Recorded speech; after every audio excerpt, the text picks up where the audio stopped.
The new era. Right now we in the Le Pet era. You know what I'm saying? I'm about to change the game for y'all one time. I wanna fuck you right now. Reverse that car, girl, I'm bucking right now. Climb on the standard rail, hope you can handle it. Beat that cat up when it's down, put it down. Let's make a movie, girl, I do the shooting. Camera in my left, put your hand in my right. Water keep dripping while I lay this pipe. Sex is a drug, well, let's enjoy this high. No time to make love it. Keep screaming, you want it. All right, what up, y'all? Y'all know what it is. It's your girl, J.Nichelle, and you are now tapped into Flavor Friday, and y'all know how I'm coming. Of course, I got a special guest in the building. We up in Mixdown Studios with it, and y'all know this show is Flavor Friday, but I got to call this show Paradise Production Takeover or something. My girl, Mama P, is in the building. She called me up. She was like, girl, I got an interview for you. She told me who it was, and it was an opportunity, and I was happy and blessed to do it. So, ladies and gentlemen, without further ado, Le Pat in the building. What's the deal? All right, so real quick for people who are not like tapped into anything, like, cause you really are that nigga, like you doing your thing right now. So, I appreciate it. How would you introduce yourself for people that are not familiar with you? I go by Le Pat. I call myself Big Hefe. I'm the boss. Okay. I let them know they off the rip. I'm in charge. Big per. Yeah. I'm from New Orleans originally. Mm-hmm. Grew up in Houston also, so I got 2 homes. Yeah. I mean, a lot of people don't get that opportunity, but I got 2 homes. I seen that. So let's talk a little bit more about that, because I seen that your transition from New Orleans to Houston came after Katrina. Right. So that's like crazy, because I've never like sat down and really actually met somebody who lived through that. So could you just talk a little bit about that experience and that transition? I was actually in the storm. Like, I was living there when it happened. Like, I was there. We didn't leave till the day after. Wow. I went to Baton Rouge. So before all the water though, but right after the storm, I was there. I'm like, okay, we good. And then Mom was like, nah, we finna go to Baton Rouge. Mm-hmm. Then after Baton Rouge, we went to Houston, and that was it. Well, I went back and forth as a kid because I kept getting in trouble, but I got stuck in Houston.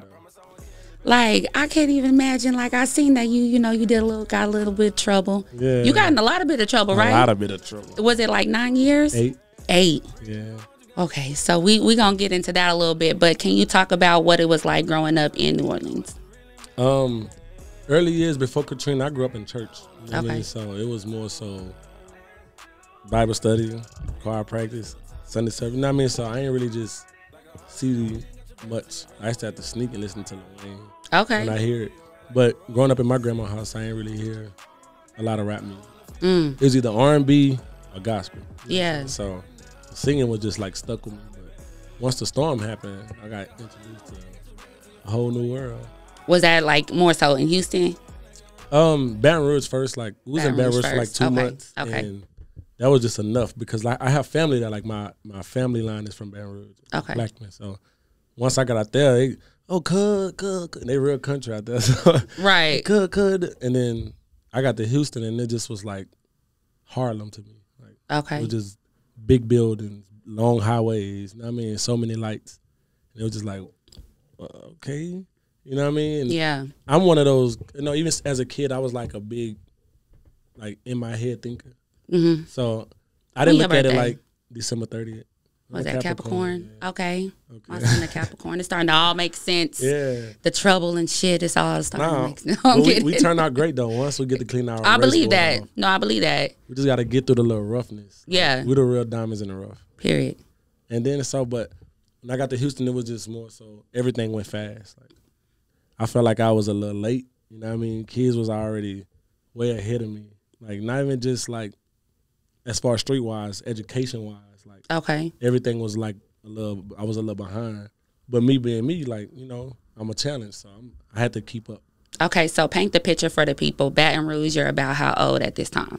I was like 11. 11. The whole time, through the whole New Orleans to Houston. I was like 11. Okay. Then I left like at 13. Okay. Then I came back to Houston at 15. See, I'm going to ask you right now, because I'm dealing with a teenager, okay? How does one that was raised in the church, like you said, I was raised in the church. I had to sneak and listen to Lil Wayne. I wasn't, my family didn't raise me around all that. How does one kind of stray? How you feel like you just kind of got yourself into like a different lifestyle, if you would? curiosity killed the cat. That's all that was. It was never like, I always want to tell my mom, like, it wasn't nothing you did. Hell yeah, you need to tell her, I was because we one be of those hard on kids ourselves. who had to just touch the stove. Like, I just had to. Mama, I understand you saying it's hot. Yeah. But I'm Superman. So I got to see. Like, and it was, and I'm my mama's only boy, and I'm the oldest. So I got, like, trust, like, I got, like, attachment issues. So she get a boyfriend, hey, I'm going to cut up. I need you to pay attention. Mama got to have a life, too. Yeah, and I just didn't understand that because, you know, me just being in the house with all girls. Like, okay. I got little sisters, and then I'm like, who is this guy? Yeah. You know what I mean? It was just, I was one of those stepkids who like, nah, mama, I ain't really like him. And he ain't here for me, you know what I mean? But if I ain't get the attention I needed, I know one thing, you got to come to the school. Oh, no. Yeah, come sit down and talk. Oh, no. That's terrible. Now, I do want to talk about just how you tapped into music for yourself. I know that you grew up listening to R&B, and I mean, obviously, one of your viral song is like a remake of one of the classics. So how did you find yourself into music? Well, once I got my time, I was trying to figure out what I want to do. I'm like, excuse me, I got 8 years, like, what I'm going to do? Mm-hmm. I didn't really know, you know what I mean? But when you're in jail, everybody do music. Right. You want the biggest music industry is in prison. Like, crazy. Talent. And they be cold. Like, shout out Mook T. That's what he told me when he was like, the coldest rappers you ever like will want to hear. Yeah, they locked up. It's a dude from East Garden name. He's go by L.I.L. He, like, bars was just crazy. Like, he'd always tell me, like, yeah, that sound good, but what are you talking about? Yeah. And he made me really want to just go into my words. And, like, you know what I mean? So it was more so then, like, the double XLs. Once I got in there, I'm like, man, look, I can do this. Yeah. Like, I get out. I didn't try doing this. I ended up in jail. I tried doing that. I ended up in jail. I tried this. I got right back in jail. Now it's like, let me try something different. You feel me? And then just seeing it. And then, like, I grew up listening to Chris Brown. So, ooh. yeah. So I'm like, dang, he had, like, you know, a nice little run. Yeah. And I thought I was going to get out kind of young, but I didn't. He kept setting me off. Kept denying my parole. But yeah. But everything happens like it's supposed to. Because yeah, absolutely. I wasn't ready. I still was trying to mentally grow. I was trying to still find myself. I know I wanted to do music, but I still want to be a gangster artist. Like, it was just, I wasn't all the way cleaning my board. That's what I was mentioning earlier. Like, once the Capricorn clean his board and start over fresh, we know not to draw the same thing we had on there first. You know what I mean? We know exactly. Like I missed to learn from my mistake. Like, I'm not going to touch the stove 2 times. Yeah. Yeah. But I had to touch it. You know what I mean? I love that. Looking back now on everything, what, if you could give any advice to your 11-year-old self, what would it be? There's no such thing as a big homie. Ooh, he's saying something there. I mean, but why not? Because I feel like, you know, me and my homies, we talk about, like, where are the OGs? Because these kids is out here running fucking wild. Everybody got guns. Who deemed them OGs? Who made them OGs? I mean, who gave them? You that would have to ask. See, I gotta go and ask. But there used to be a code. Come on now, like, you know what I'm saying? Like, there used to be a code, and I just feel like, to me, it was always manipulative. I feel like it was always a gateway of control. It was more so of, okay, look, I'm gonna tell you who the OGs was, and this might sound weird, but people like talk about him. Let me hear it. Like George Washington. Like, they were like, what? Oh, racist president? Yeah, myself. But he was in the field with the troops. Like, he was the president of the country, but he was at war. Like, he outside. OGs nowadays is kind of fetch guys. Yeah. Go do this, go do that. Nah, it's not OG. They send the minions. Yeah, you know what I mean? Even if you sending somebody to go do some stuff, you're not in the field with me, you're not really a general. You know what I mean? You kind of like just a call guy. Well, don't you think, like, the OGs have to earn some stripes to get that privilege? Like, who gonna listen to a corny ass nigga? You know what I'm saying? I just think the young G's was the corny ones. I think we was the corny ones, and we just, ooh, nice jewelry. I don't know you rented this car, but it's nice. Yeah. You OG, you big homie. Because you older and you got what I don't have or what I feel like I want to have. Mm-hmm. You ain't telling me that, hey, you just did 9 years fed. Mm-hmm. You ain't telling me that, hey, it's kind of hard to make parole when you're a gang member. Mm-hmm. They ain't tell me none of that. You know what I mean? And, you know, I feel like I always had my own way. Like, I knew, you know what I mean? But like I said, I had to touch myself. And I don't go around calling myself. I'm like, this is my little homies. Yeah. Nah, if I consider you a friend or a comrade, you my brother. At the end of the day, they can feel all my partners like, yeah, you up there though. You up there saying you still my brother. Like, yeah. At the end of the day, it's not no you up there, we up here. Okay. But other people didn't feel like that. And that's why I would have told myself there's no big homie, because I felt they were superiors. And they really wasn't. Okay. You know what I mean? Because guess what? What code is it when I'm down there and I don't got no commissary or no mail, no visit, no nothing? What a code go in? Yeah, who checking on my mama? Facts. Who making sure her light bill paid? Because, I'm the only boy, so, ain't number of girls in the house making sure my sisters get home. Yeah. Or y'all trying to mess with my sisters now. You know what I mean? So it's not really a code no more. The code is within yourself. You feel me? I love that. All right, so we gonna lighten it up just a little bit, because I did tap into an interview that you did in 60 seconds, something like that, in 60. Oh, yeah. I believe. And I was surprised by what you said. You said if you could, let me see what it says. Let me make sure I'm right. Let me see. If you could be invisible for a day, what would you do? And you said tickle people. And the reason why I said that, because I got to know. How many people used to just walk around like, why you just looking like the world upsetted you? Mm-hmm. A tickle make you laugh. So if you just, that's that crazy. smile just pop out. Yeah. That tickle just shocked you. And that's why I said that. I just like to see people smile more. Like, okay.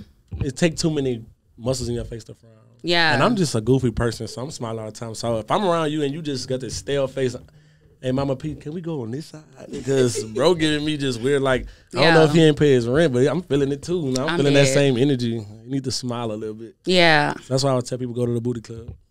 You tell people don't go to the go. Oh, to go to the booty club. Who's sad in there? I never seen a sad guy in there. In the booty club? I never seen a sad person. I never seen nobody just sitting there just mad at the booty club. Nah, we ain't mad. Go smile. That's the tickle place right there. Look, you need a booty club, so you need a sponsor right now. Strip club owners, tap in. They know I'm outside. They know I'll go when I'm in the city. I need to go smile. Okay, so you also said on the interview that if you had a superhero, if you were a superhero, your superhero name would be Incredible Pat. But what would your superpower be? Be like super strong. To be super strong. Yeah. Okay. I want to be the Incredible Hulk. That's why I call it Incredible Pat. Are you in the gym though? Huh? Like, do you be in the gym? Sometimes when I ain't on the road. Okay. I ain't hard. No gym. I mean, but you did 9, so I'm kind of figured like. Oh no, like in jail, yeah, I was on the Schwarzenegger. Yeah. You know what I mean? I was on the workout crazy, but I don't know. It's just like now when I go to the gym, I still be thinking about like 100 other things. Like, what show we got? We be in there. We'll do a rep and we'll just start talking about like something we got coming up, and he'll be like, "Man, we've been here an hour." I'm like, "Well, come on, let's go." Yeah. Yeah. Let's go at this point. I'm dead. But and now you got nothing but time. Like, and I tell people, if you didn't come from prison with a structured setting, then you ain't learned nothing. Yeah. Everything is a time base. You have no choice but to learn a schedule. Yeah. So don't get institutionalized now. No. I was gonna ask. I'm gonna get off the prison thing because I definitely want to talk about your viral song. I want to talk about rodeo. I want to talk about all that good stuff. But what I would say is like, how was your transition? That is a long time. How do you not like trap your mind where you can come out and really change your direction and have success in it? Well, I never trapped my mind in there. The whole time I was in there, I went to school. Okay. So I always made sure that I didn't like get into the prison day-to-day life. Like, yeah, we did the small stuff like wash your clothes in the sink in the toilet, but I just made sure I didn't get accustomed to being an inmate. Okay. I always want to let them know I'm free. Like I chose the job that makes me feel more free. You know what I mean? Anything I did and I want to feel free. Like when I figured out, I can go to school in the morning time and in the afternoon. Like I could do college course in the afternoon. I ain't gonna never be on the wing. Yeah, you know what I mean? Yeah. So just being in the class, even though I ain't like being in the school in the world, it was better than being on that dorm. I bet. And then I read a lot. Like I'm like one of them people who imagination is big. Like mine's literally the whole world. My imagination goes as far. So I used to read a lot of books, urban novels. I'm literally wherever this book is. Right. You know what I mean? So I was even writing. You still I don't on time to have read? time to do none of the stuff I used to like. Okay.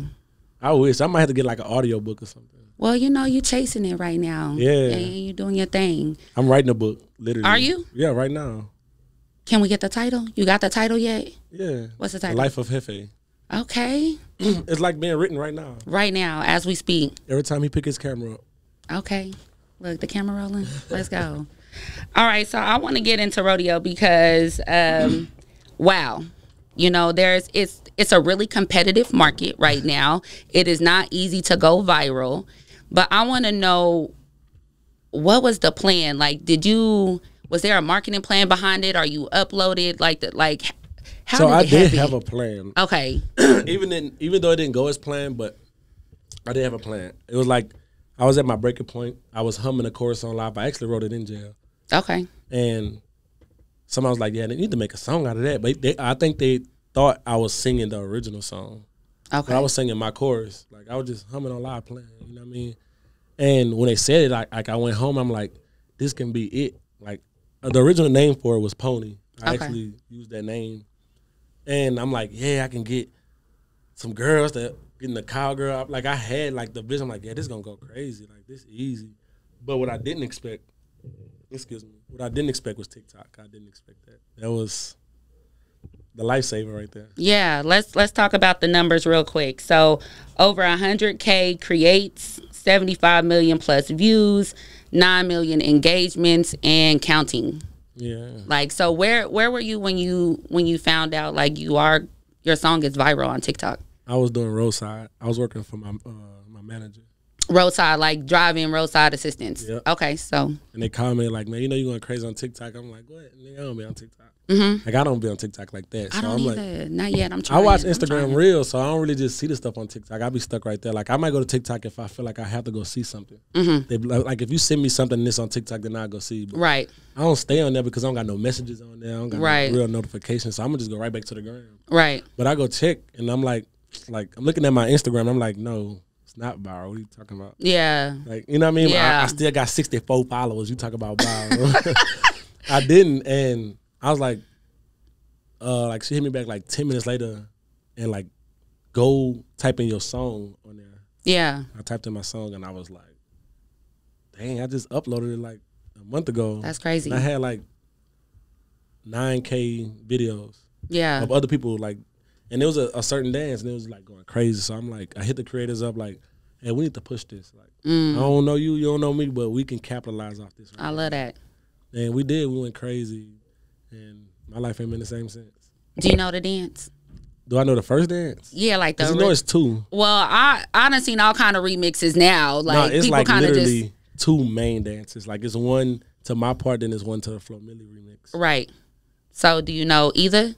I don't do neither. You know. I can sing my ass off. I can't really dance. Okay. I see one video you were trying. You almost had it. I be trying, but You almost had it. I'm nervous. I get social anxiety. I be like, why they looking at me trying to For real. That's funny. That's funny because you are an artist. You know, a part of being an artist is performing, networking, meeting people. Like, how are you Facts. doing that? You know, with you mentioning like, even you came in here and was like, I'm nervous. I was like, stop I playing. was. You I had the playing. bubble guts walking up the stairs. Wow. I'm like, dang. Stop it. For real, it's this. You putting on. Camera. You putting on. If it was just us and no cameras, no lights, and we were just chilling, yeah, we gonna It's just vibe. us. But then I feel like I'm scripted. Like, don't say too much on this camera. You know what I mean? But if we Right. chilling and it's unscripted, then it's mutual. But it's like knowing I gotta do an interview is like work. Knowing I gotta go to the studio is like work. Knowing I gotta perform is like work. Yeah. And I'm the supervisor, Yeah. so everything falls on me. A lot of pressure. Yeah, so it's like, all right, I gotta make sure I gotta be. I'm looking at Tibbs. He on stage like, you next. I'm like, harsh part of my throat. All right. Ooh, poems get so. I don't be knowing why. You performing tonight? I might. You might? I might. I got a special artist coming out too. Yeah. Tonight, yeah. Nate, we dropping names? Yeah, Soul and B. Soul and B. Definitely, she dope. Fire artist. I mean, I can tell y'all right now, like, I'm convinced by the image. Like, she gotta be fucking dope. Like, I'm convinced. So, Yeah. you know what I'm saying? I'm excited to see. Crazy thing is, I just met her last night. Okay. Yeah. So it's the energy for you, like It was everything. I don't know if y'all ever seen when Bobby Shmurda went perform for the label. Nope. When he jumped all on the table. Oh, okay. Yeah. She gave us that energy last night. I was like, yeah, she's Come serious. on. Yeah. And that's the people you want with you. Facts. Drive beat around all you. day. Absolutely. And that just, I seen that and I was like, okay, yeah. That's the kind of energy I need to have. Period. Around you all the time. I'm going to ask you, because with the success of the song, you know, with, like you said, it was kind of instant. You didn't know about it. You know, you was working your 9 to 5. Like, you had no idea. What has been some of the highs and lows of this journey? I lost a lot of friends. Okay. I had a big team. Like, we would have been in here literally deep, but you know, everything not for everybody. Highs is I be everywhere. And I miss the rodeo. Like, it's my dream come true. You feel me? So that's the high of it. Just see the things that I sat in that cell and dreamt of, and literally living it out, flying state to state, to shop, to record, working with people I only dreamed of. People I only, dang, I can't, man, one day I'm a, you know what I mean? Like just like looking at the wall, like, damn, I'm going to meet him one day, and next week I'm in LA and I met him. Shook his hand.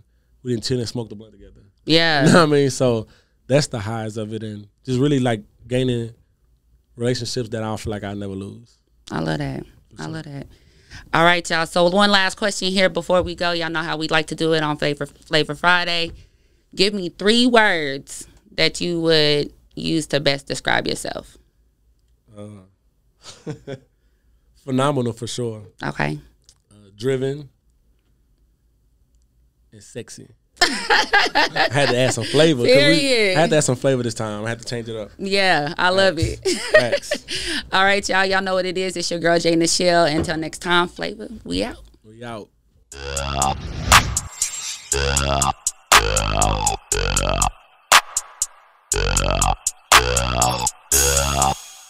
Yeah.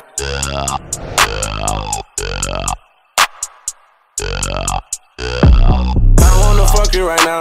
Reverse that car, girl, I'm bucking right now. Climb on the standard rail, hope you can handle it. Beat that kid up when it's down, put it down. Let's make a movie, girl, I do the shooting camera in my left, put your hand in my right. Water keep